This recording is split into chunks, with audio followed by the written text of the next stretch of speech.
Mercoledì 8 novembre, buongiorno Sicilia, buongiorno da Angelo Gagliano. E da Emanuela Corsi, buongiorno. Allora, stamattina ci occuperemo di emergenza adolescenziale post-Covid, ricorderemo l'avvocato penalista Serafino Famà e poi torneremo ad occuparci delle polemiche legate ai festeggiamenti del tycoon giapponese a Palermo. Ma intanto la cronaca, le ultime notizie, cominciamo con un incidente stradale mortale sulla circonvallazione di Catania. Ieri in tarda serata una ragazza di 18 anni è stata travolta ed uccisa sulle strisce pedonali, gravemente ferito un altro pedone che è stato trasportato in codice rosso all'ospedale al vicino Policlinico. Tonino De Mana.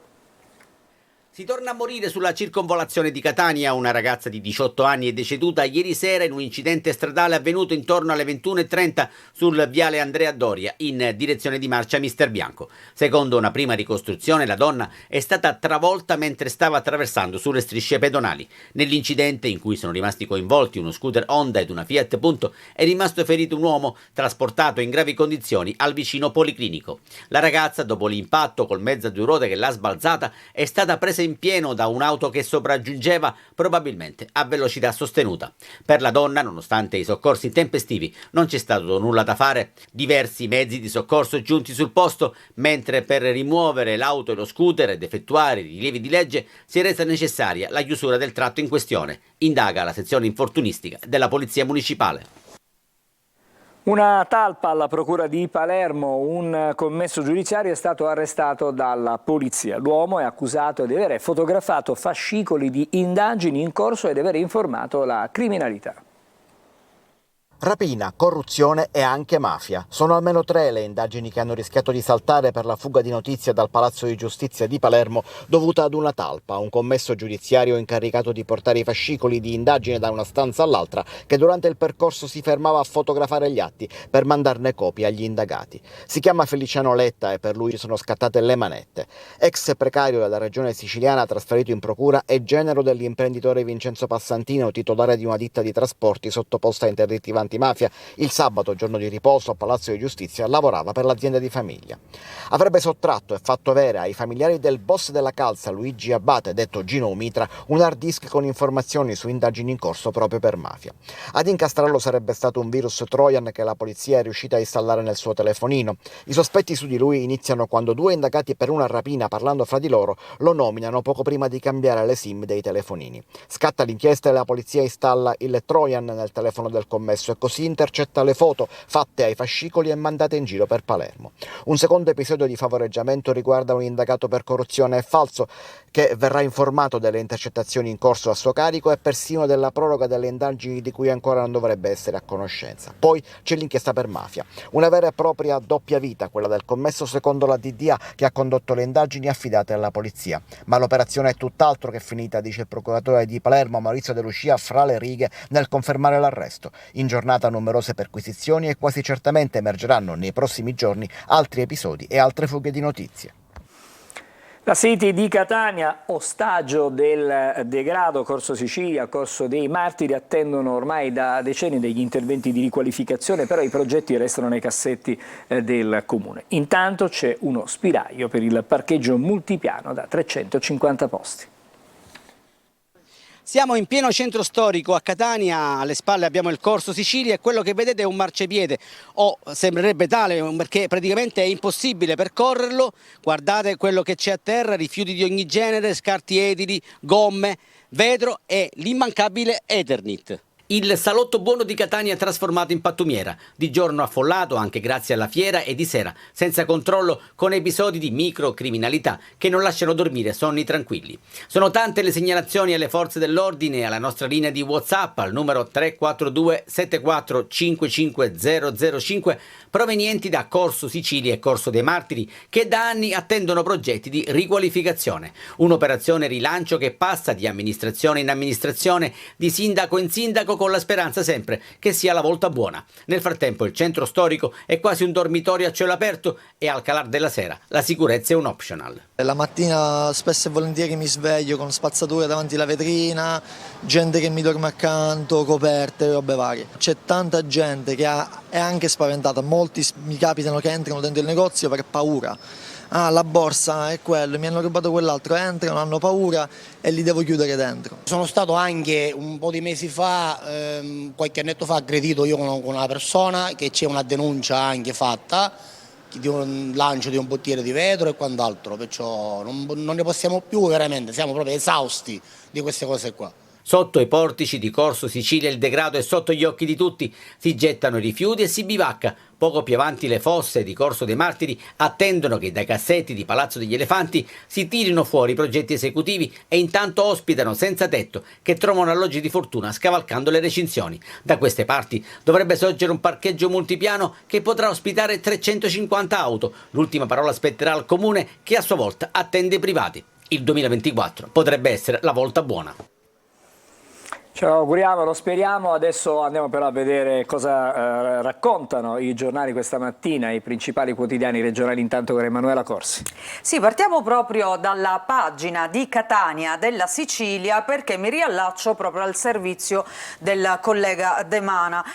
Parcheggio Repubblica, vediamo, gara da 16 milioni. Aggiorni il bando per il multipiano con superficie a verde, cruciale per il piano di Corso dei Martiri. Il vice sindaco La Greca, progetto importante anche per gli interventi del PNRR previsti in zona. Ai privati chiediamo impegno e tempi certi. E qui c'è una cartina, una immagine di quello che è il progetto, di come dovrebbe diventare quell'area che abbiamo visto in quelle condizioni, dovrebbe trasformarsi invece in una zona a verde e comunque sicuramente più decorosa rispetto a come si presenta. Un'autentica trasformazione, direi. Una trasformazione radicale. Restiamo sulla pagina di Catania, poi andremo al resto. Allora c'è un po' di cronaca, blitz dei falchi alla Traforo, nella casa di una donna sono stati scovati 13 kg di amnesia. La squadra mobile ha arrestato una 51enne, nella botola c'erano grossi sacchi neri con all'interno un grosso quantitativo di marijuana. Poi Catania, il processo all'infermiere killer congelato fino a marzo per perizia. A Giarre rapinano l'auto a un ristoratore e fugge ivoriano inseguito e poi arrestato dai carabinieri. Questo per quanto riguarda la cronaca, mentre invece per quanto riguarda la situazione parcheggi della città, vediamo nel taglio basso, scambiatore Santa Sofia.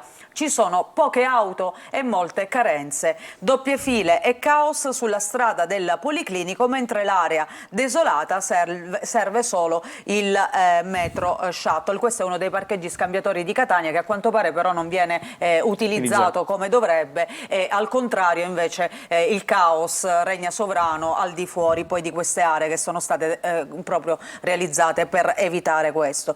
E poi la notizia della ragazza che è stata travolta dallo scooter e arrotata e uccisa da un'auto. Erano due i giovani che stavano attraversando appunto le due carreggiate sulla circonvallazione di Catania, pare sulle strisce pedonali. La ragazza è stata centrata in pieno da uno scooter che procedeva in direzione Mister Bianco, ma a quanto pare, come abbiamo sentito anche nel servizio, è arrivata poi un'auto che l'ha arrotata e non c'è stato nulla da fare per questa ragazza di soli 18 anni. Andiamo a vedere in generale la pagina della Sicilia, la prima pagina di oggi, e quindi migranti esportati, ma l'Unione Europea non si fida. Questo è il tema di oggi che ritroveremo anche sulla stampa nazionale. L'Unione Europea accende un faro su questo patto con l'Albania. Le opposizioni sono contrarie e ONG scettiche. Il governo vuole dribblare le Camere. Fotonotizia a misura di mamma, il governo codice delle imprese per contrastare il calo delle nascite, manovra, pressing su bonus e pensioni. Vediamo l'anticipazione Meloni a Vespa, missione europea nel Mediterraneo, il vero obiettivo. Per quanto riguarda il conflitto in Medio Oriente, la sfida di Netanyahu a Biden, a Gaza, anche a guerra finita. Anche questo lo vedremo meglio tra poco nella stampa nazionale. E poi lo scandalo in tribunale, la notizia che arriva da Palermo, Talpa in procura informava anche i boss, attento sei intercettato. A Paternò, ore di ansia per un tredicenne che ha litigato con il padre, fugge a Piazza Armerina per rifugiarsi dalla madre, una notizia che fortunatamente è finita bene. Poi è stato ritrovato. Il ragazzino è stato ritrovato dopo tanta paura e apprensione, chiaramente. Agricoltura e legalità, dietro il caporalato, non sani imprenditori ma prenditori della terra. A Enna depositati altri atti, slitta la requisitoria contro Don Rugolo per gli abusi sessuali. Mentre invece una notizia di carattere nazionale, processo al figlio di Grillo, Grillo Junior depone la ragazza che ha raccontato dopo le violenze volevo suicidarmi. Lei ha raccontato in maniera dettagliata cosa è avvenuto quella notte, nonostante non ricordasse bene a causa dell'alcol che le sarebbe stato dato contro la sua volontà. Palermo, vediamo all'interno della Sicilia, c'era una talpa in procura, butta la SIM, telefono controllato. Il commesso infedele, arrestato dalla polizia, avrebbe svelato indagini top secret, lo vediamo in questa foto, si chiama Feliciano Leto. Abbiamo visto che ad Enna, per quanto riguarda l'accusa di abusi sessuali, la difesa rilancia e slitta la requisitoria per Don Rugolo, il sacerdote che vediamo qui in questa foto, sotto processo appunto per abusi sessuali. Il caso, i figli di Alfano, leggiamo ancora, restiamo su questa pagina, la salma di papà via da Barcellona. Fa discutere la scelta dell'assessore del comune di Barcellona Pozzo di Gotto nel messinese di non menzionare il giornalista Beppe Alfano nell'elenco dei defunti illustri seppelliti al cimitero. La risposta della famiglia è stata questa, appunto, di portare via la salma, parlano i figli del padre proprio dal comune. Vediamo Repubblica Palermo. L'apertura è dedicata proprio a questa talpa, occhio che si è intercettato, la talpa nel Palazzo di Giustizia, finisce in manetta il commesso Feliciano Leto, accusato di passare notizie sulle indagini. La storia, gli infedeli nel tempio dell'antimafia, un'ombra lunga 40 anni. A centropagina vediamo la fotonotizia che è dedicata alla cantante Elodie, perché anche Elodie sarebbe tra i candidati al grande capodanno a cui si sta preparando la città di Palermo, poi vedremo anche i nomi. Ma si continua a parlare in prima pagina della Parentopoli per quanto riguarda la forestale, un faro all'Ars sulla Parentopoli, appunto del concorso forestali, questo caso che è scoppiato da qualche giorno. In basso vediamo invece lo sport. Oggi scende in campo il Palermo che prova a rilanciarsi, il Brescia al Barbera, quindi partita turno infrasettimanale per il Palermo che sfiderà in casa il Brescia. All'interno di Repubblica Palermo, a pagina 2, sei intercettato, commesso in procura, talpa dei criminali. Feliciano Leto lavorava come commesso a Palazzo di Giustizia, è finito in manette con l'accusa di avere passato notizie sulle indagini. E l'altra notizia, a pagina 3, è proprio questa, l'ombra lunga degli infedeli nel palazzo dell'antimafia. Dai tempi di Buscetta, provvidenziali soffiate hanno favorito i boss e i loro complici. Cuffaro conserva un segreto romano. Vediamo ancora a Palermo l'omicidio del cameriere. Se ne occupa anche oggi Repubblica Palermo, un paio di scarpe e i filmati di via Roma per inchiodare il killer di Samir, così veniva chiamato quest'algerino di 41 anni, la vittima che è stata uccisa con 3 colpi di pistola venerdì notte appunto in via Roma, nel capoluogo siciliano. Le impronte delle calzature del sospettato sarebbero state rinvenute sul luogo del delitto e qui vediamo la foto dove appunto il teatro di questo omicidio. Parliamo un po' di calcio, un tema che a te sta tanto a cuore. Oggi è una giornata importante, no? Diciamo così, giornata importante. sia per il calcio giocato che non, perché il Palermo torna per la Serie B e gioca una partita di recupero con il Brescia, il Catania c'ha una doppia partita, in campo la Coppa Italia, fuori dal campo l'allenatore, ma vediamo cosa c'è. Arriva il Brescia, Corini carica il rosanero, i due KO bruciano e dobbiamo rialzarci. Queste le parole appunto del tecnico che conferma il 4-3-3, tatticamente ci vuole coerenza, non cambio adesso, quindi turno infrasettimanale appunto come dicevi per il Palermo che alle 18:30 scenderà in campo al Barbera, la squadra che lo scorso anno gli negò l'accesso ai playoff il Brescia, Proprio quindi il Brescia, c'è un che conto poi, in sospeso. che poi pensa, retrocesse sul campo, il Brescia ma è stato poi ripescato, una storia davvero incredibile perché è mancata l'iscrizione di qualche squadra, però questa è la situazione. Quindi c'è un po' di orgoglio ferito oggi sicuramente. e si scende in campo con tante motivazioni. Serie C, tra il Catania e Lucarelli manca l'intesa sul contratto, quindi Lucarelli sarebbe sempre più vicino alla firma di questo... Mancano 12 mesi di contratto. 12 mesi di contratto. Bisogna trovare un punto di incontro. Il tecnico lo vorrebbe con scadenza appunto nel 2026, gli etnei invece al 2025, l'alternativa è Brocchi. Questo è il pezzo di Alessandro Vagliasindi. Che appunto, salutiamo e gli auguriamo una buona giornata. Su Repubblica e qua vediamo appunto Cristiano Lucarelli è stato esonerato lunedì dalla Ternane, potrebbe essere vicino appunto alla diciamo panchina che prima rossonera. non era possibile, non sarebbe stato possibile una cosa di questo genere, c'è una norma nuova che è stata introdotta di recente che consente a un tecnico che viene esonerato prima del 20 di dicembre di poter sedere su un'altra panchina professionistica, quindi diciamo che è stato acchiappato per i capelli, ma bisognerà vedere se poi Lucarelli accetterà le proposte del Catania. La tempistica c'è, bisogna vedere adesso il resto, ma intanto andiamo al Giornale di Sicilia e vediamo cosa troviamo in prima pagina. La talpa al soldo dei criminali e l'apertura di oggi. Rapinatori, trafficanti e pure mafiosi potevano usufruire dei favori del fattorino arrestato che sottraeva o fotografava atti secretati. Qua dentro non mi possono fare nulla, queste le parole di Feliciano Leto che si vantava appunto delle sue prodezze tra i corridoi della procura palermitana. Ti immagini che certe volte posso decidere io, un'altra delle frasi che avrebbe pronunciato. E lui era uno degli ex PIP, dei precari della regione da anni in attesa di stabilizzazione e assegnati appunto negli uffici. Regione, manovra correttiva, si tenta di arrivare al maxi emendamento, oggi nelle commissioni dell'ARS le 250 proposte di modifica da scremare, intanto il testo della finanziaria è pronto per l'approvazione in giunta. Andiamo a vedere anche la Gazzetta del Sud, che apre con il ribaltone politico di Messina e scontro tra la Lega e De Luca. Nuovi assetti anche in altre commissioni, si chiede appunto la Gazzetta. In Consiglio Comunale, dopo il voto sulle vicepresidenze, l'opposizione diventa ufficialmente maggioranza. Restiamo sempre a Messina, le due fotonotizie, ospedale Papardo intitolato a Sant'Annibale di Francia, ecco il risultato del referendum per dargli un nome, sempre a Messina.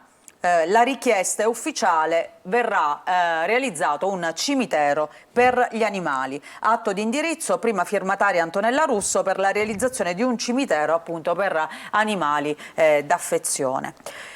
Ci sono notizie anche di carattere nazionale e internazionale, vediamo sicurezza a Gaza, Netanyahu sfida Biden, annientato il nemico, saremo noi responsabili della striscia, l'autorità nazionale palestinese lasciata fuori, Washington disapprova su tutta la linea e prende le distanze. Vediamo nel taglio alto a Roccalumera, abbattuto, passaggio a livello, i treni vanno in tilt, a Messina continua la vicenda che riguarda la Quarantine Tourist, il PM estende i reati fino al 2022, questo per quanto riguarda l'udienza sul sequestro appunto delle navi, e poi il caso di Beppe Alfano che è stato escluso dalla memoria dei cittadini illustri di Barcellona, come abbiamo anche visto prima, la famiglia chiede la salma via dal cimitero. Grazie Emanuela, ci torneremo ai quotidiani, lo faremo subito dopo questa breve sosta, però stavolta leggeremo i quotidiani generalisti nazionali e quindi avremo anche una finestra non solo sull'Italia ma anche sul resto del mondo. Tutto questo fra pochissimo.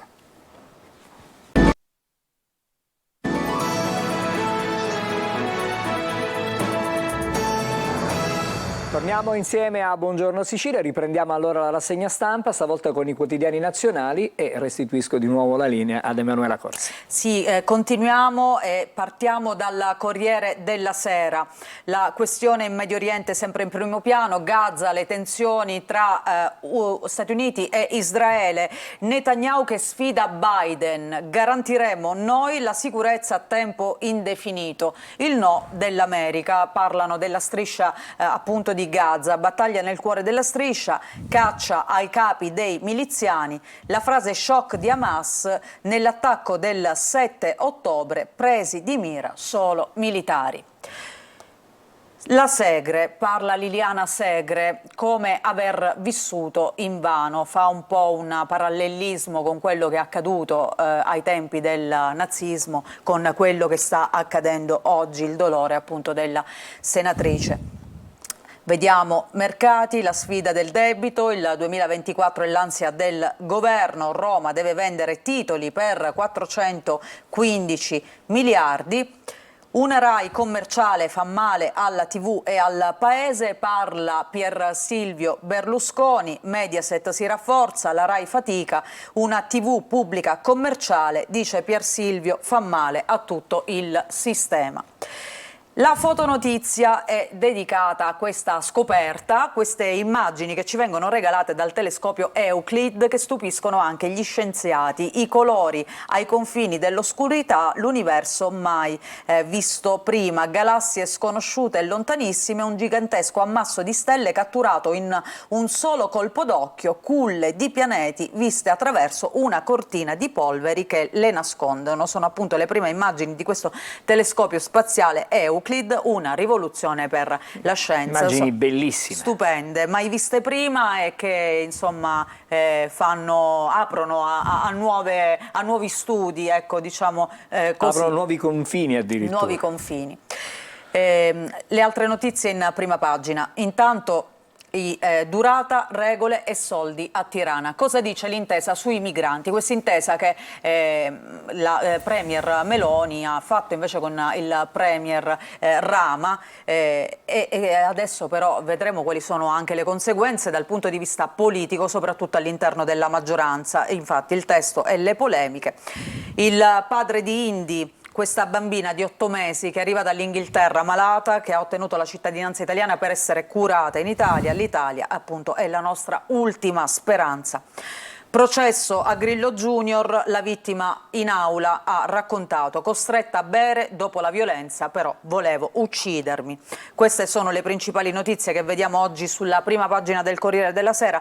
Io vorrei invece approfondire l'intesa con l'Albania e poi parlare anche di questi stupri, di queste violenze sulle donne. I punti dell'intesa con l'Albania che resterà appunto in vigore per 5 anni. Migranti, Crippa della Lega dice non basta, servono soluzioni strutturali. Il PD invece parla di norme internazionali violate. Allora, l'accordo, la gestione dei migranti, vediamo, la Premier Giorgia Meloni e l'omologo albanese Edi Rama lunedì scorso hanno siglato questo accordo sull'emergenza stranieri con lo scopo di prevenire la tratta di esseri umani e i flussi migratori irregolari. Le due strutture in Albania, il testo prevede che verranno allestite queste due strutture, ma gestite però dall'Italia, saranno in Albania gestite dall'Italia, dove inviare appunto gli stranieri che vengono salvati in mare. Saranno esclusi i minori, le donne in gravidanza e i soggetti vulnerabili. I luoghi scelti e la capienza sono nel porto di Sheglin, vicino a Montenegro, e poi da qui in una sorta di CPR a Gjader. Le due strutture dovrebbero ospitare 3.000 persone per un flusso annuo di 36.000. Questi sono i numeri e da quando dovrebbero funzionare. Sotto la giurisdizione italiana entro la primavera 2024 dovrebbero essere operativi. I migranti saranno trattenuti per 28 giorni, escluso chi sbarca sulle coste e gli arrivi invece in Italia via terra, quindi soltanto per chi arriva via mare. Bruxelles prende tempo. E adesso anche Scholz guarda fuori dall'Europa. L'Unione Europea chiede spiegazioni, ma non è il modello Ruanda. Insomma, c'è un grande dibattito su questo tema, già da ieri se ne discute e ancora oggi ci sono approfondimenti, chiarimenti, scopriremo piano piano, abbiamo già capito di cosa si tratta, poi vedremo l'esecutività come verrà realizzata. Ma anche la legittimità di questo accordo. Intanto dicevo, per quanto riguarda la cronaca che purtroppo vede vittime donne vittime di uomini violenti, denunciò uno stupro all'interno del Corriere e si uccise. Lui condannato 4 anni dopo. La Procura di Milano per 2 volte aveva chiesto invece di archiviare questo caso, invece si è arrivati ad una condanna.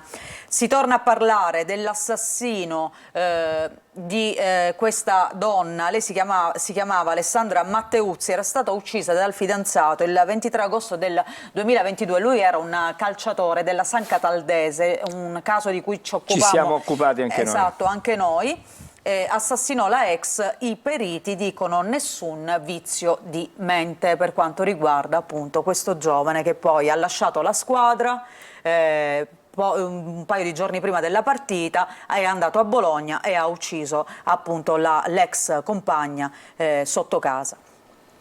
E poi l'altro caso di cui si parla oggi, il caso che vede imputato il figlio di Grillo, Silvia, la ragazza, la vittima, in aula ha raccontato gli abusi. Volevo buttarmi sotto un treno, la ragazza in lacrime ha detto costretta a bere vodka, ero paralizzata, non potevo nemmeno urlare. Una violenza che si è consumata appunto in una casa, ecco, a Tempio Pausania, una casa di Grillo, il processo a Ciro Grillo e ai suoi amici, perché stiamo parlando di una violenza di gruppo.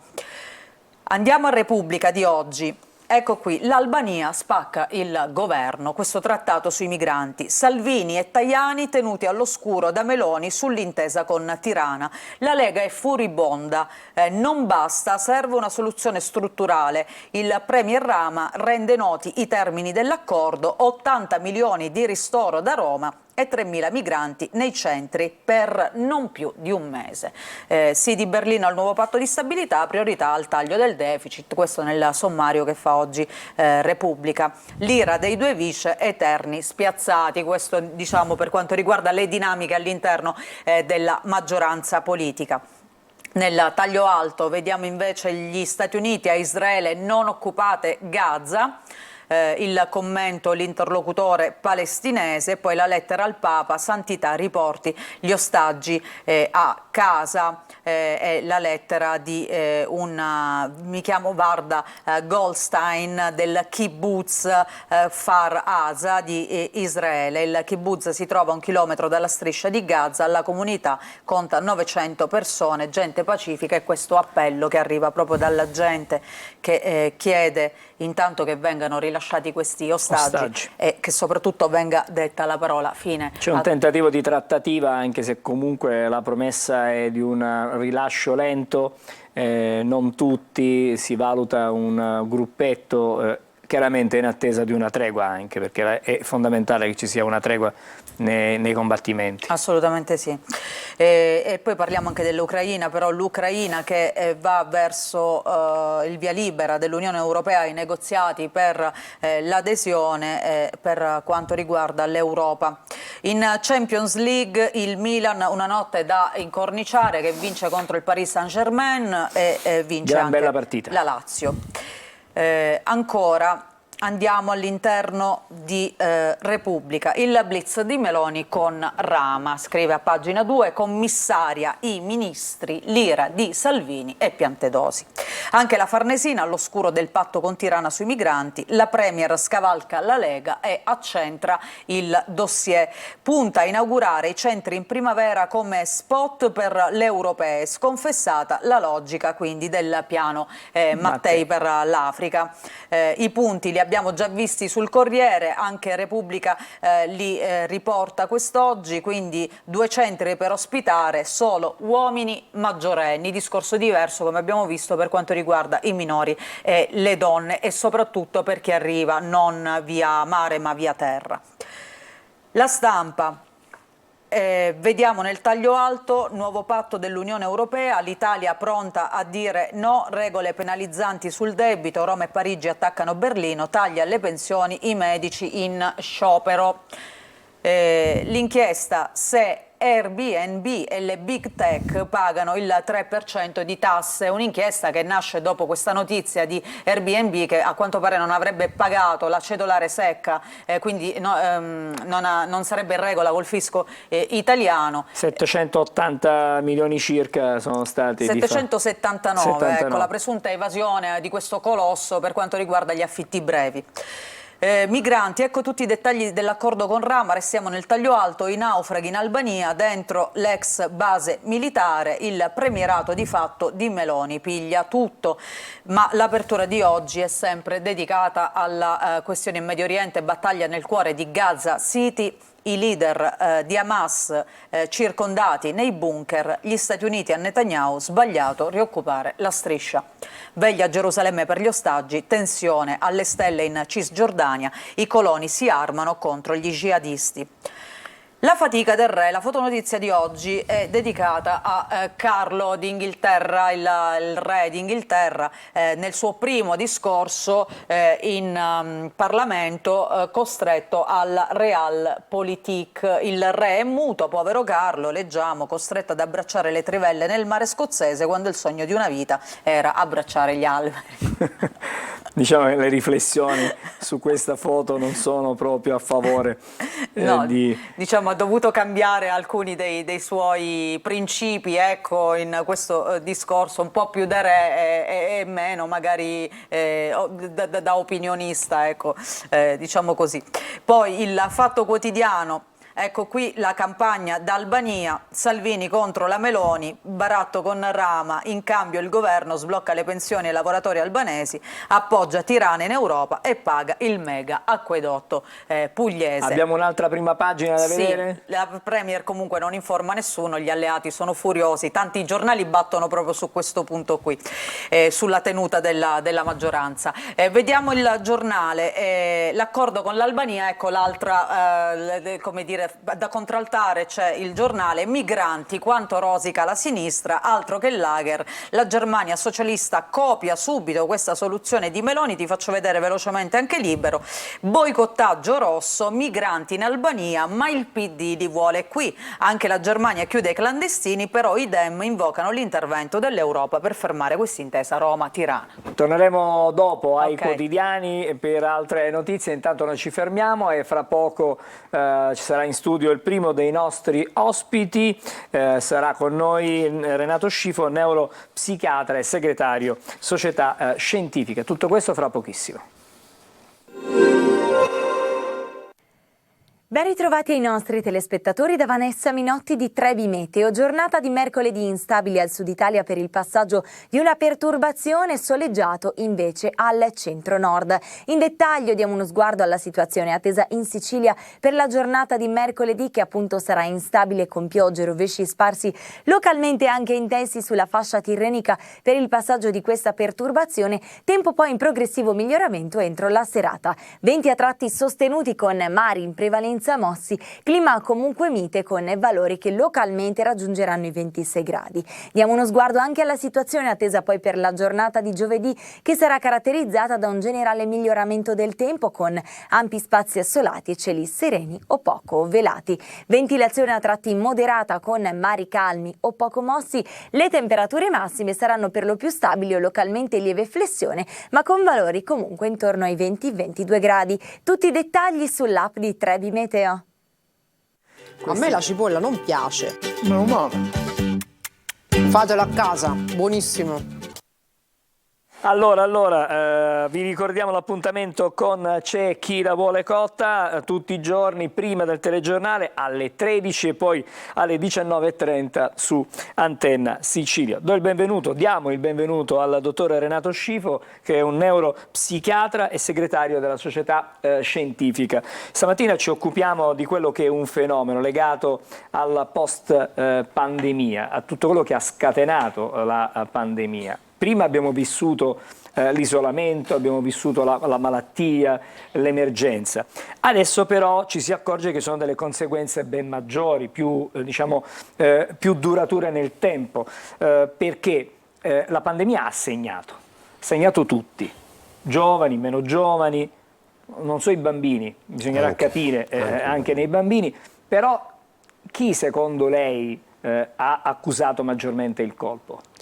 Noi come società scientifica, Società Italiana di Neuropsichiatria dell'Infanzia e dell'Adolescenza, che rappresento in Sicilia, abbiamo segnalato, dati alla mano, ma non sono soltanto dati nostri, sono dati che abbiamo raccolto insieme all'Istituto Superiore di Sanità, quindi sono dati ufficiali e purtroppo fanno il paio con dati anche internazionali dell'Organizzazione Mondiale della Sanità. Tutta la fascia dell'età minorile, ma in particolare quella adolescenziale, ha subito durante gli anni della pandemia una accelerazione di una deriva già di aumento di sofferenza, di disagio psichico, che negli ultimi 10 anni vedeva e vede almeno 15-20 bambini su 100 soffrire di patologie neuropsichiatriche, cioè conclamate, non soltanto il disagio psichico che viene percepito come transitorio, già con delle diagnosi.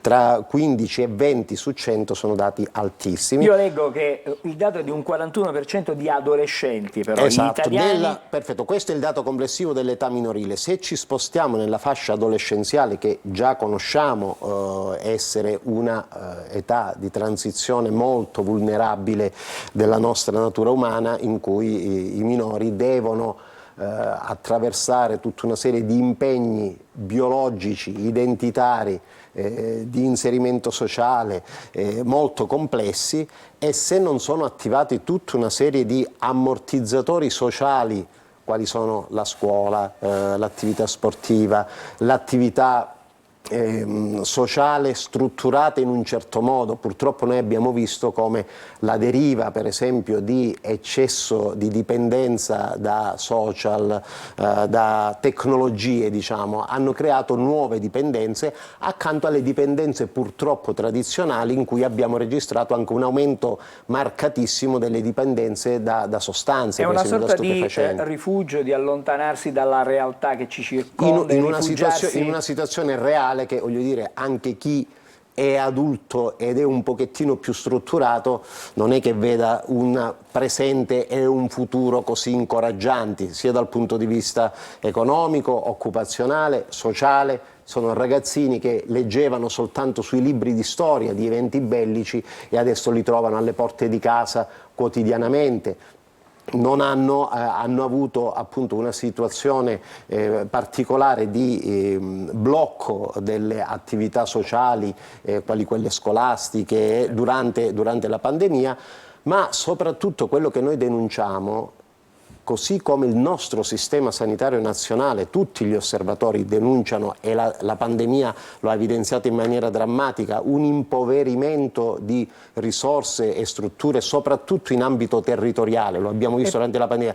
Nell'ambito della salute mentale ci siamo dimenticati che il 75% delle patologie psichiatriche dell'adulto esordiscono in età evolutiva. Ma se noi interveniamo in questa fascia... come ci rendiamo conto? Cioè, quali sono i sintomi o comunque i campanelli d'allarme che ci fanno scattare e ci mettono... Allora, abbiamo i sintomi soft, li percepiscono le famiglie, e dovrebbero avere dei servizi territoriali che sono presenti sul territorio, i servizi di neuropsichiatria dell'infanzia e dell'adolescenza delle aziende sanitarie pubbliche, con dei posti letto. Al minimo disagio segnalarlo, non possiamo raccogliere il minimo disagio, soltanto il 20% di chi ne ha bisogno riesce ad accedere, perché non ci sono gli standard di personale multidisciplinare, non c'è solo il medico, ci vuole lo psicologo, ci vuole l'assistente sociale, il pedagogista, mentre invece accanto a questi segni soft abbiamo un aumento esponenziale di tentativi suicidari. 4 tentativi suicidari al minuto sono calcolati a livello italiano, Abbiamo un dato regionale? No, quello regionale non c'è, anche su questo noi segnaliamo la necessità della costruzione di un registro epidemiologico che ancora non abbiamo, Cioè, la situazione è molto però non grave. ci sono differenze marcate tra una regione e l'altra. L'autolesionismo non suicidario, cioè ragazzi che di fronte all'assenza di stimoli applicano il cosiddetto cutting, si tagliano in continuazione per sentirsi vivi o per anestetizzare un dolore morale attraverso una percezione di dolore fisico. I disturbi del comportamento alimentare. Soltanto nel reparto che io dirigo ad Acireale dell'ASP di Catania abbiamo avuto un più 74% di accessi per disturbi del comportamento alimentare, più 90% di emergenze psichiatriche. Attenzione, la neuropsichiatria dell'infanzia e dell'adolescenza non deve occuparsi, secondo i LEA, livelli essenziali di assistenza, solo dell'emergenzialità psichiatrica. Ci chiamiamo neuropsichiatria infantile perché continua ad esserci lo zoccolo duro ordinario dell'emergenzialità neurologica, le epilessie, le disabilità che necessitano ugualmente di assistenza. Per questo motivo non la nostra società, ma l'Agenas, l'agenzia del Ministero, a dicembre ha segnalato che gli standard minimi devono essere almeno 4 volte quelli che abbiamo attualmente. Ovviamente un investimento di questo tipo su questo personale che apparentemente... Ma è un investimento a lunghissimo. È un investimento che, se può apparire difficile nell'immediato è complicato, no? Nell'immediato è un investimento economico che fa risparmiare tantissimo rispetto alla cronicizzazione di quadri clinici che invece andrebbero ad alimentare la necessità di interventi riabilitativi e terapeutici. Ma intanto i tagli esistono, perché diciamo la nuova finanziaria prevede un taglio anche nei bonus, si parla di un 5 milioni di euro in meno, quindi significa che vengono a mancare risorse. Tutto questo non fa che peggiorare. Certo, e noi abbiamo segnalato che un mesetto fa, il 10 di ottobre, si è celebrata la giornata mondiale dell'Organizzazione Mondiale della Sanità sulla salute mentale. Tutti gli stati dell'Unione Europea destinano almeno il 10% della spesa sanitaria per la salute mentale. E in Italia? 3,3%. Siamo al di sotto, diciamo. Quindi un adeguamento deve esserci. Se sono necessari dei tagli, quello che non va bene è il taglio lineare, cioè tu devi tagliare e rimodulare gli investimenti in maniera mirata sulla base dell'unico dato scientifico che dovrebbe orientare le politiche sanitarie, l'epidemiologia. Se tu hai dei picchi epidemiologici importanti, sposti delle risorse su quelli a scapito eventualmente di altri. Abbiamo parlato della neuropsichiatria infantile territoriale, ma l'emergenzialità, noi quando arrivano tutti i giorni in reparto emergenze psichiatriche, 20 su 100 di questi ragazzi, noi siamo all'interno del Dipartimento di Salute Mentale che ci supporta, siamo un unico gruppo multidisciplinare, dobbiamo metterli per un po' di tempo i ragazzini negli SPDC per gli adulti, perché i posti letto dovrebbero essere 7 su 100.000, quindi per la popolazione siciliana almeno una cinquantina di posti letto, ne abbiamo 30 in questo momento. Quindi noi abbiamo segnalato quali sono gli aggiustamenti indispensabili perché ci troviamo di fronte a una pandemia. A questo vostro appello esiste una risposta? Avete in qualche modo avete aperto un tavolo? Abbiamo da anni un tavolo ufficialmente coordinato proprio dalla nostra società scientifica con i rappresentanti di tutti i territori e di tutte le realtà territoriali, ospedaliere, universitarie in assessorato alla salute. Purtroppo questo tavolo, devo dirlo onestamente, nonostante i nostri solleciti per tutta una serie di contingenze, di altre emergenzialità della sanità, è totalmente fermo da 2 anni. Noi recentissimamente nel nostro congresso regionale che abbiamo avuto il 27 e il 28 a Palermo abbiamo risollecitato la riapertura di un tavolo perché noi possiamo dare i dati tecnico e il supporto tecnico scientifico affinché le riorganizzazioni anche manageriali dei servizi sanitari diano risposta a una fascia di utenza che è la più fragile in assoluto, quella dell'età minorile. Prima di chiudere, alcuni punti fermi. Intanto servono risorse, quella è la cosa fondamentale. Poi individuare il personale, bisogna formare questo personale, perché probabilmente non abbiamo tutta questa specializzazione in questo momento a disposizione per quelle che sono le esigenze, cioè quindi siamo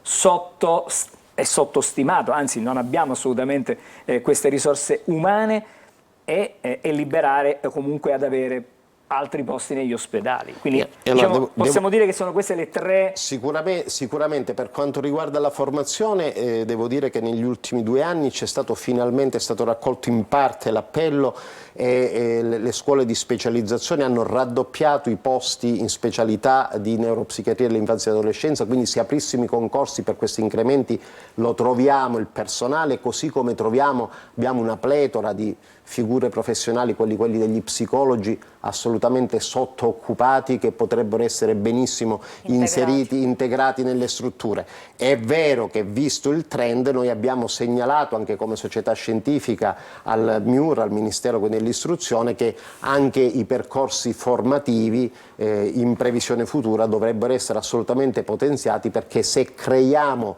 dei nuovi arrivi di formazione è anche vero che ne abbiamo tantissimi che per questioni di età vanno in quiescenza, vanno in pensione, tra l'altro con tutte le modifiche annuali delle regole riguardanti i pensionamenti che a volte provocano delle accelerazioni improvvise, e ci troviamo, ma lo vediamo in tanti concorsi della sanità, non soltanto nella nostra area, si fanno dei concorsi in emergenza-urgenza, che non so, per gli anestesisti, e alcuni dei concorsi vedono l'assenza anche di partecipanti, quindi ci vuole un investimento concettuale grosso. Al di là della carenza chiaramente del personale, ma questo male di vivere che stanno manifestando questi giovani, da che cosa nasce? Dall'assenza di amore, dall'assenza di attenzioni. Dicevamo che l'adolescenza è una fase molto delicata, tutti siamo stati adolescenti e tutti abbiamo avuto la crisi adolescenziale, appunto. Però un conto è parlare di crisi adolescenziale, un conto è di parlare chiaramente poi di patologie neuropsichiatriche, quindi cosa c'è alla base? Purtroppo non ci sono risposte semplici o riduzionistiche, ci sono tantissimi fattori. Sicuramente abbiamo analizzato che la funzione genitoriale, anche la famiglia è cambiata negli anni, la comunità, un tempo, dico, chi come noi è un pochettino più grandicello ricorda che potevamo nel quartiere giocare liberamente, non avevamo bisogno di essere accompagnati necessariamente alla palestra, a questo e quell'altro, perché c'era anche una rete di vigilanza e di protezione sociale. La vicina che controllava il figlio. C'era una situazione di presenza anche genitoriale maggiore. Adesso le contingenze del mondo del lavoro, una politica di protezione della maternità che è ancora insufficiente rispetto a degli standard per esempio del nord Europa,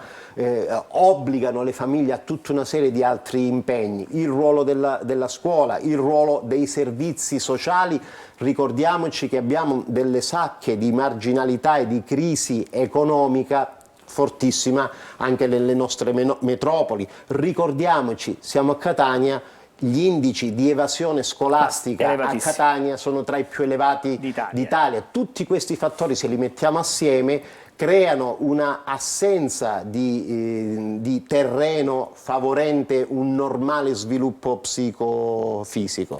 Allora, grazie dottore Cifo, noi abbiamo tempo molto limitato, la ringrazio per essere stato, ne parleremo ancora perché è un tema davvero importante, non solo per il post-Covid, ma adesso quello che succede non è soltanto più legato al Covid, bisognerà attenzionare di più il problema e il tema. Grazie per essere stato con noi, ci fermiamo, c'è una sosta e subito dopo cambieremo argomento e ricorderemo l'avvocato Serafino Famà.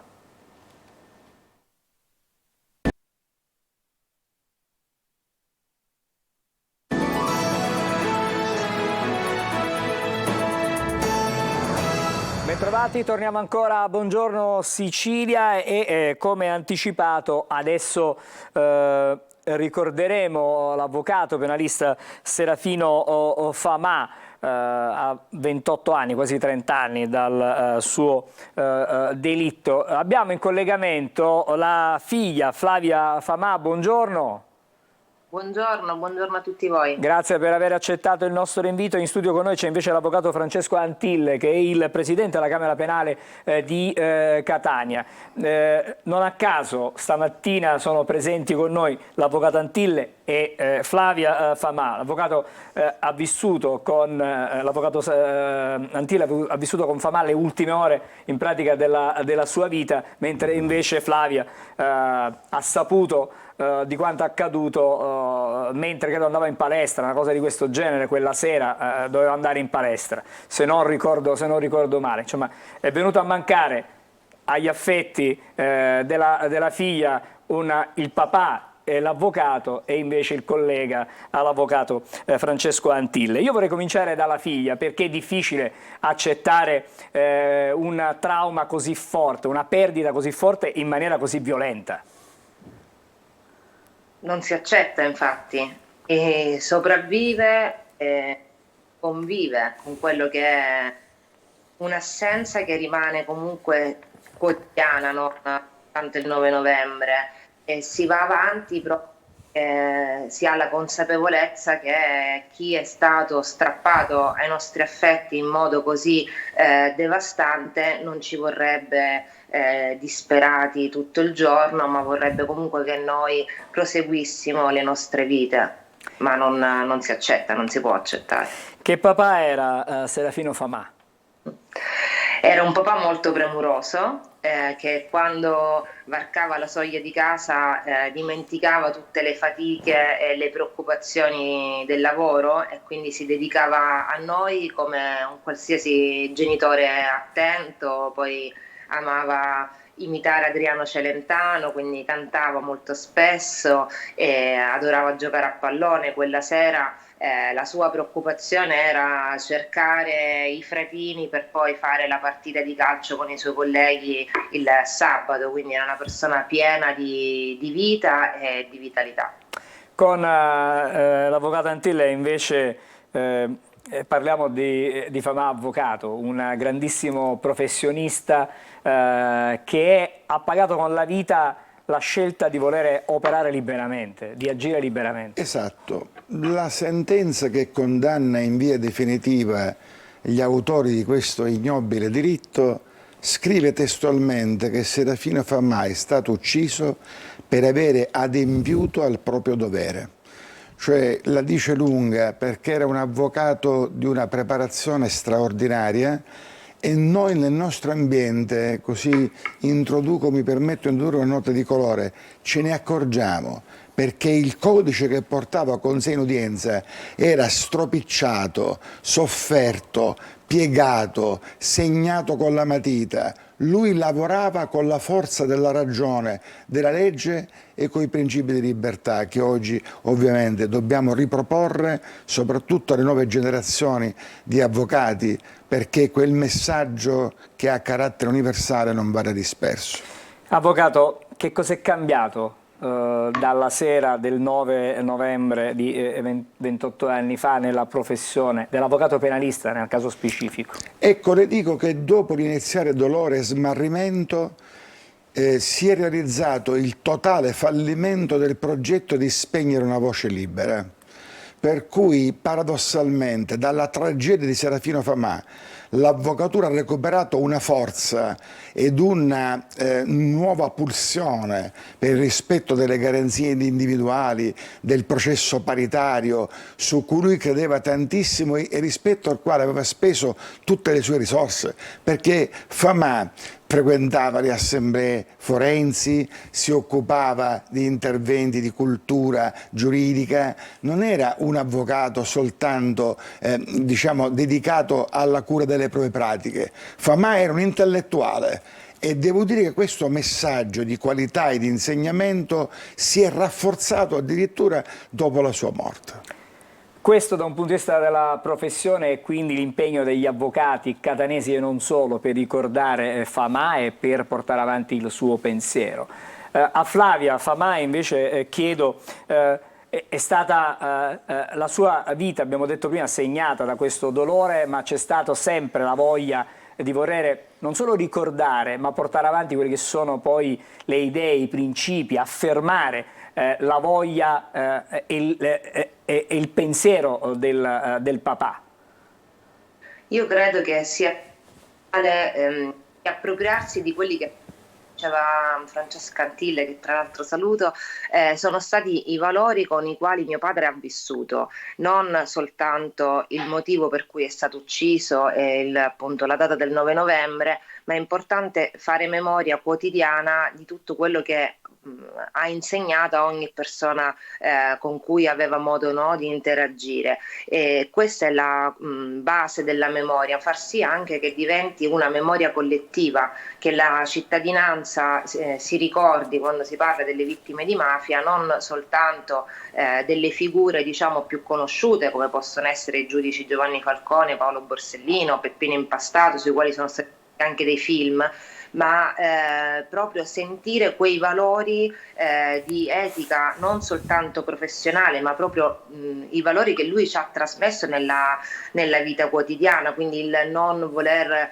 mai scendere a compromessi, il non dover mai frequentare determinati ambienti, tutta una serie di cose che lui ci ha insegnato e di cui noi facciamo tesoro. Io parlo insomma noi familiari, però in generale sono questi poi valori secondo me che rendono umana una persona, quindi non un mito irraggiungibile che si è messo un mantello perché voleva fare chissà quale azione da supereroe, ma una persona che amava appunto la vita, amava studiare, amava letteratura, le nostre fiabe erano il Don Chisciotte per capirci, quindi appunto far tesoro di quelle che erano le idee che lui portava avanti nel quotidiano. Quello secondo me è il modo migliore per fare una memoria reale che non sia soltanto una retorica.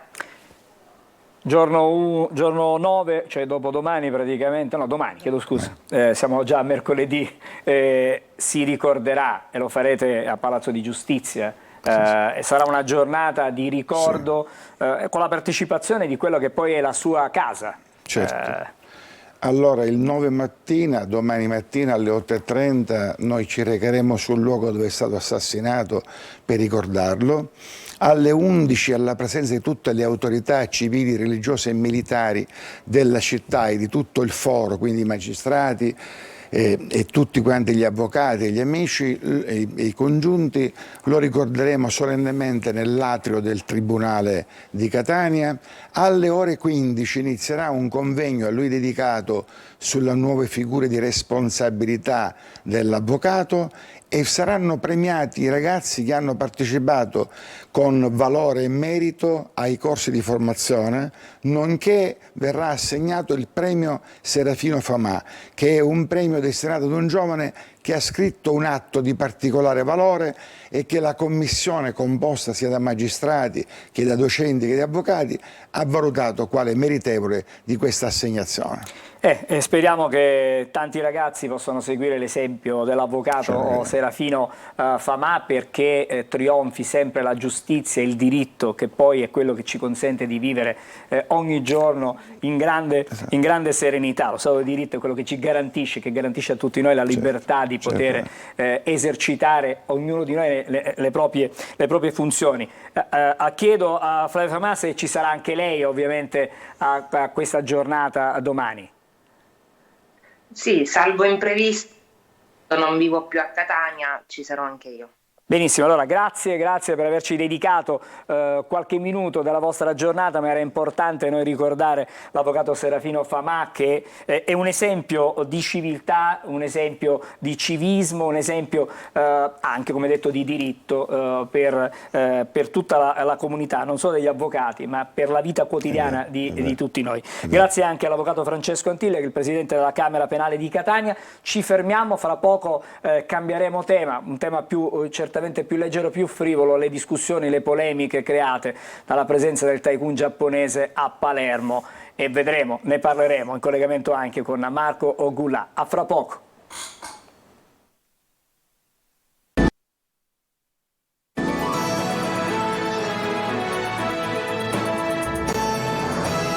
Siamo di nuovo insieme, buongiorno Sicilia, adesso ci colleghiamo con Palermo. Non c'è Marco Gulà, ma c'è invece Nicola Farruggio, che è il vicepresidente vicario di Federalberghi Sicilia. Buongiorno. Buongiorno a voi e grazie per l'invito. Grazie a lei per aver accettato il nostro invito. È una settimana, forse anche di più, che si fa un gran parlare, un chiacchiericcio enorme insomma, sulla presenza del tycoon Nakajima a Palermo, che ha monopolizzato in qualche modo l'attenzione di certa stampa, di una parte dei media. Io le chiedo subito, così in maniera secca, ma è stata un'operazione conveniente economicamente per Palermo e anche per l'immagine di Palermo? Cioè, senza dubbio, come qualsiasi evento che possa avere una visibilità anche internazionale, non solo locale, è stata un'operazione assolutamente conveniente, considerando questo mercato con un mercato giapponese, che è quello giapponese, che chiaramente è un mercato molto interessante, alto spendente, e soprattutto ci apre ancora una finestra su quella parte dell'Asia che dobbiamo ancora intercettare meglio. È un mega spot, insomma, per la città di Palermo, per la Sicilia.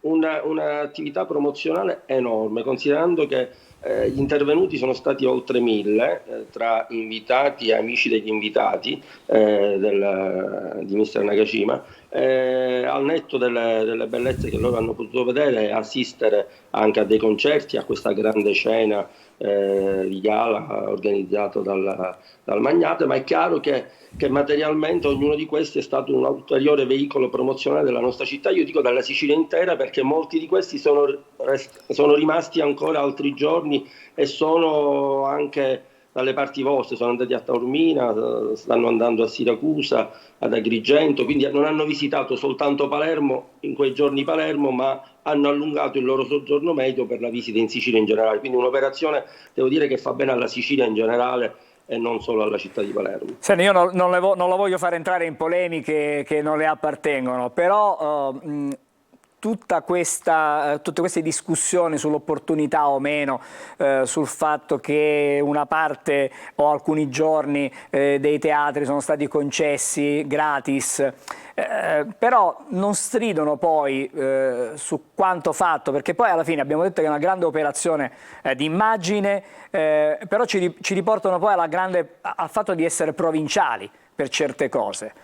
Io ritengo, e non posso che ritenere, che insomma, alcune riflessioni sono state fatte non contro Mr. Nakajima o nella persona, ma forse nel considerare che se queste sono delle grandi opportunità, forse si necessita di regolamentare meglio quelle che sono anche l'utilizzo di questi spazi monumentali, teatrali, delle nostre bellezze, io dico non solo di Palermo, della Sicilia in generale. Il Google Camp sul Tempio della Concordia ha organizzato una grande cena per gli invitati, avviene in tutto il mondo, forse adesso bisogna regolamentare meglio quello che è l'utilizzo di questi spazi teatrali, in questo caso, per determinati utilizzi che possono avere delle finalità anche internazionali, come di promozione internazionale o di grandi eventi che possono essere poi utili all'economia di quest'isola, perché è chiaro che noi dobbiamo fare un passo in avanti. Ecco,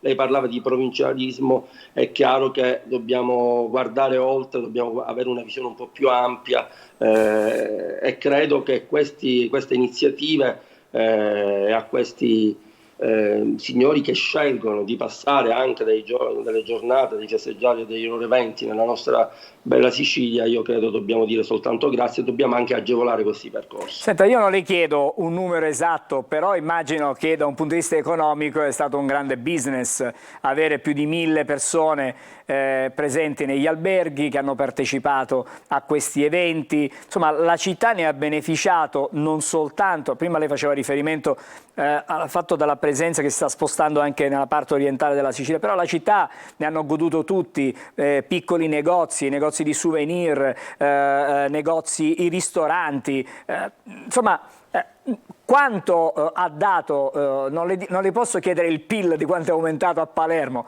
però certamente c'è stato un impulso forte da questo punto di vista. Ma è chiaro, perché questa marea di giapponesi che poi in questi 3-4 giorni hanno veramente invaso la città, il centro storico, i negozi, hanno utilizzato i servizi. L'altro giorno parlavo con un tassista mi raccontavano: non ho mai trasportato tanti giapponesi da quando faccio il tassista. Allora dico, è chiaro che è un movimento che crea un indotto economico, uno sviluppo di vari settori, i bar, i ristoranti. Poi molti erano anche in libertà, quindi al netto degli appuntamenti già prefissati e organizzati, il resto della giornata lo passavano assolutamente in libertà, chiaramente diciamo, creando del movimento economico su tutta la città, ed è chiaro che questo è un moltiplicatore non solo promozionale. Immaginate quante immagini, soprattutto il giapponese usa il telefono come se fosse un elemento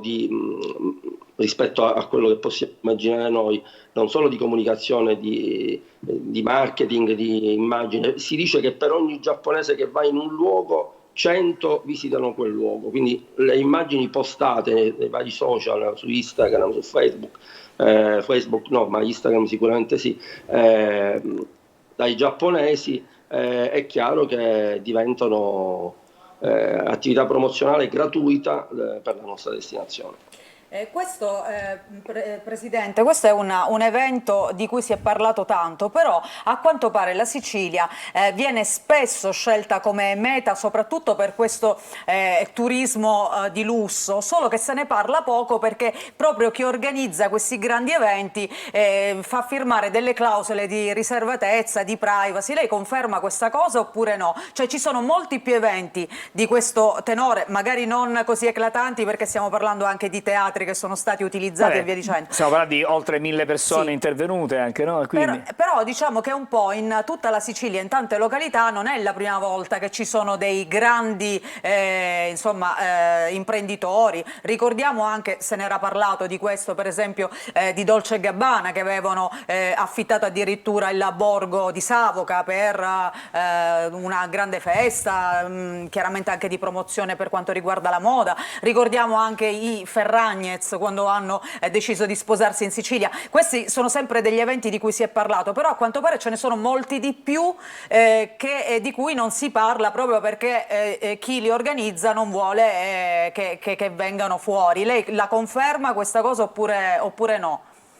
No, è chiaro che la Sicilia da diverso tempo è diventata attrattiva anche per questa tipologia di eventi. Ecco, lei ne ha segnalati alcuni, ne ha nominati alcuni, ma ce ne sono tanti altri e ce ne saranno tanti altri. Allora noi dobbiamo essere bravi in tal senso, al netto della riservatezza anche di alcuni eventi privati, anche di dimensioni più ristrette, è normale che possano avere una riservatezza maggiore, ma è chiaro che noi dobbiamo, io dico su tutti i territori della Sicilia, cominciare a favorire questa tipologia di eventi che creano, come abbiamo visto, delle economie e soprattutto poter intercettare anche economie che non siano soltanto quelle nazionali, magari di un mercato in crisi, ma di mercati che probabilmente riescono a essere più altospendenti e portare risorse in Sicilia. Viceversa non vedo come in generale il sistema anche politico possa sopportare quella che è la necessità di un'isola che ancora purtroppo paga delle arretratezze non solo strutturali, infrastrutturali, di servizi,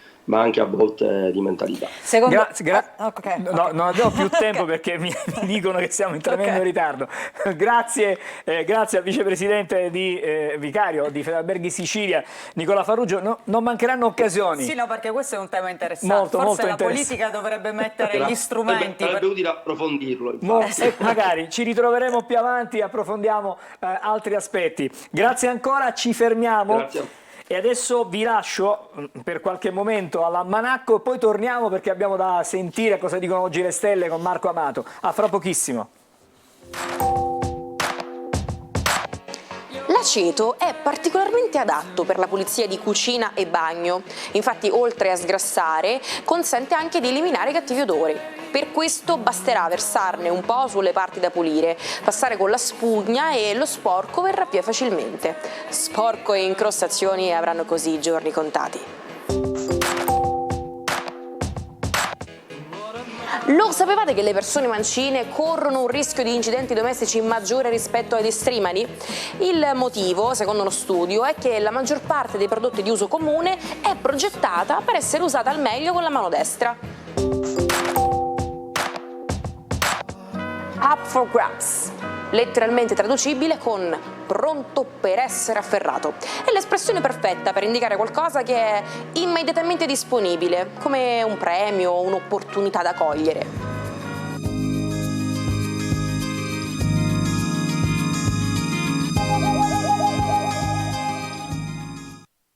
Colleghiamo con Marco Amato. Buongiorno Marco, il solito caffè ovviamente a quest'ora.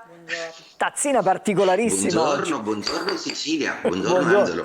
Buongiorno. Allora, stamattina due uomini di calcio che a un certo punto hanno avuto a che dire, però adesso pare che abbiano fatto di nuovo pace. Spalletti e Totti, è vero?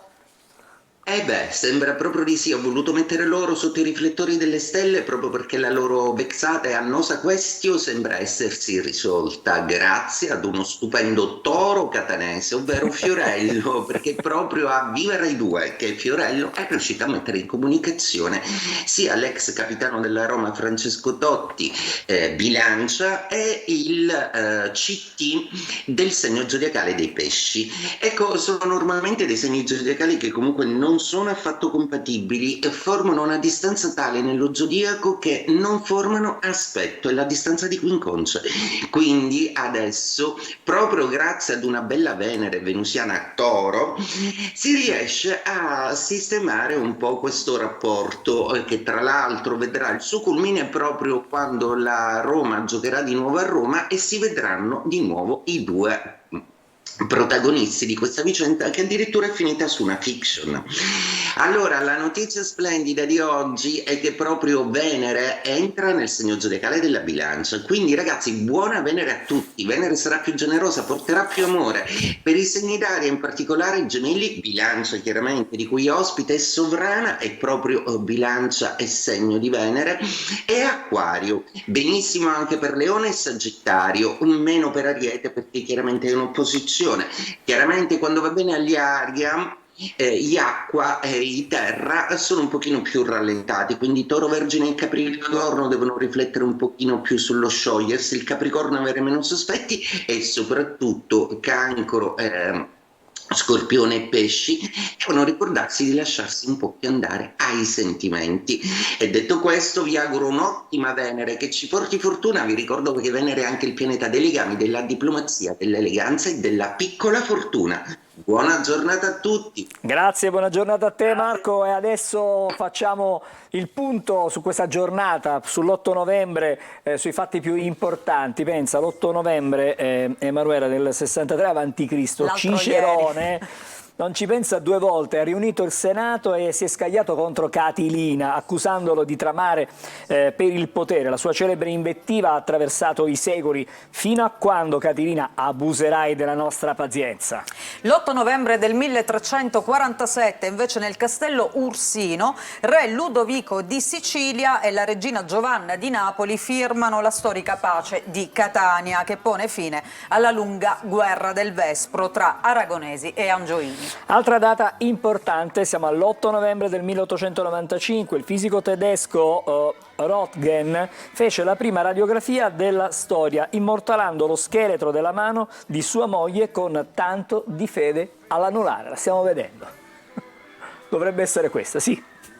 E poi ancora, siamo all'8 novembre del 1923, quando in Germania ha inizio un tentativo di colpo di Stato che è guidato da Adolf Hitler. Tuttavia l'azione viene rapidamente sventata e Hitler trascorre solo un anno dietro le sbarre. Nel 1934, l'8 novembre, invece, Luigi Pirandello riceve il premio Nobel per la letteratura. Lo straordinario scrittore e drammaturgo siciliano ha scritto pagine indelebili nella storia della letteratura mondiale. E sempre l'8 novembre, ma del 1960, l'America elegge un nuovo presidente, John Fitzgerald Kennedy, giovane, carismatico. Il suo breve mandato è segnato da varie sfide: l'opposizione a Fidel Castro, la costruzione del muro di Berlino e la lotta per i diritti civili degli afroamericani.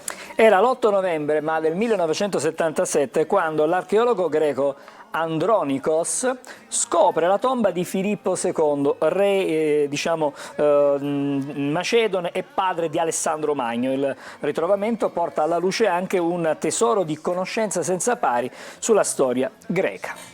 10 anni dopo, l'8 novembre del 1987, si aprono le urne per il referendum sul nucleare, con una netta vittoria del sì. Ad appena un anno dal disastro di Chernobyl, il referendum abolirà di fatto la costruzione di centrali nucleari nel nostro paese. 8 novembre del 2019, dopo una lunga malattia, ci lasciava il maestro Fred Bongusto.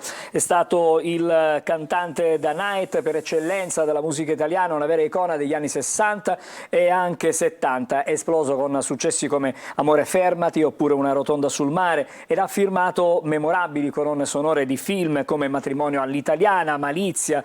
Ascoltiamo ora un altro dei suoi grandi successi, 3 settimane da raccontare. Ci lasciamo sulle note di Fred Bongusto, ci ritroviamo domani come sempre con Buongiorno Sicilia, una buona giornata e a domani. Buongiorno.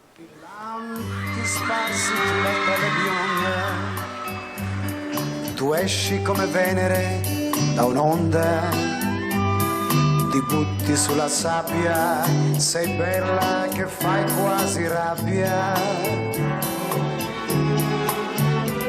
In radio la classifica dei dischi, ascolti e ridi coi tuoi occhi freschi. La nostra canzone è prima da 3 settimane. 3 settimane da raccontare agli amici tornando dal mare. Ma cosa ho detto di male? Non fare l'offesa, ti prego ritorna. È tanto poco che ci conosciamo, ancora non ti ho detto che ti amo, ma ogni giorno che passa mi sto innamorando di più.